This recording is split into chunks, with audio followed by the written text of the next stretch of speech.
Assalamualaikum warahmatullahi wabarakatuh. Salam Om Swastiastu, Namo Buddhaya, salam kebajikan. Perkenalkan saya Renaldi Rizky Ramadhani, nomor induk mahasiswa 250201021301, mata kuliah Cyber Security Management dengan dosen pengampu Bapak Catur Nugroho. Pada kesempatan kali ini saya akan mempresentasikan presentasi saya yang berjudul Analisa Penerapan Keamanan Informasi di KPP Pratama Pontianak Barat. Lanjut, slide kedua. Pertama-tama, kita akan meninjau terkait yang dihubungkan dengan materi ke-11, yaitu mengenai aspek legal. KPP Pratama Pontianak Barat mengelola aset data dengan sangat kritis, seperti NPWP, SPT tahunan, dan laporan keuangan wajib pajak. Pengamanan data ini bukan sekadar urusan IT, melainkan amanat dari Undang-Undang Perlindungan Data Pribadi dan Pasal 34 Undang-Undang KUP tentang rahasia jabatan. Jika sampai terjadi kebocoran, dampaknya akan sangat fatal. Tidak hanya sanksi hukum secara pidana atau administratif, tetapi juga hilangnya kepercayaan publik terhadap institusi Direktorat Jenderal Pajak.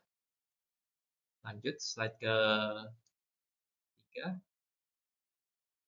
Lalu, untuk mencegah risiko tersebut, kita dapat mengimplementasikan dari materi slide ke materi 9 dan materi ke-10, yaitu tentang pengamanan jaringan dan data. KPP Pratama Pontianak Barat menerapkan segmentasi jaringan yang ketat untuk memisahkan intranet DJP dari jaringan internet publik.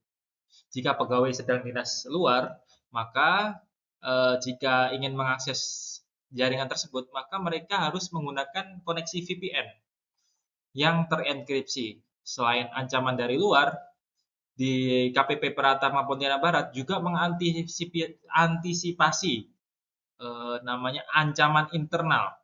Oleh karena itu, diterapkannya sistem data loss prevention atau DLP untuk memblokir perpindahan data dari media eksternal seperti flash disk pribadi yang tanpa izin yang sah.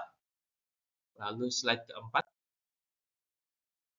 Semua teknologi yang tadi dibungkus dalam strategi struktur sesuai materi yang ke-12, yaitu tentang standar dan strategi keamanan, KPP Pratama Pontianak Barat mengacu pada standar ISO 27001 dan regulasi BSSN. Fokus penerapannya ada di 3 aspek utama. Yang pertama dari sisi people atau manusia, yaitu edukasi rutin agar pegawai tidak terjebak serangan phishing. Yang kedua dari sisi proses, yang mana ada penerapan SOP, least privilege, di mana akses hanya diberikan kepada sesuai jabatan pegawai, serta kebijakan clear screen saat meninggalkan meja kerja. Lalu yang ketiga yaitu sisi teknologi, diwajibkan menggunakan multi-factor authentication saat mengakses aplikasi inti seperti SIDJP. Lanjut, slide terakhir. Sebagai penutup, terkait materi 13 dan ke-14 mengenai pemodelan cyber security, ada 2 pendekatan utama yang ideal diterapkan.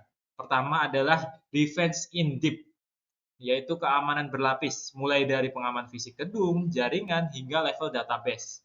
Kedua, yaitu Zero Trust Architecture.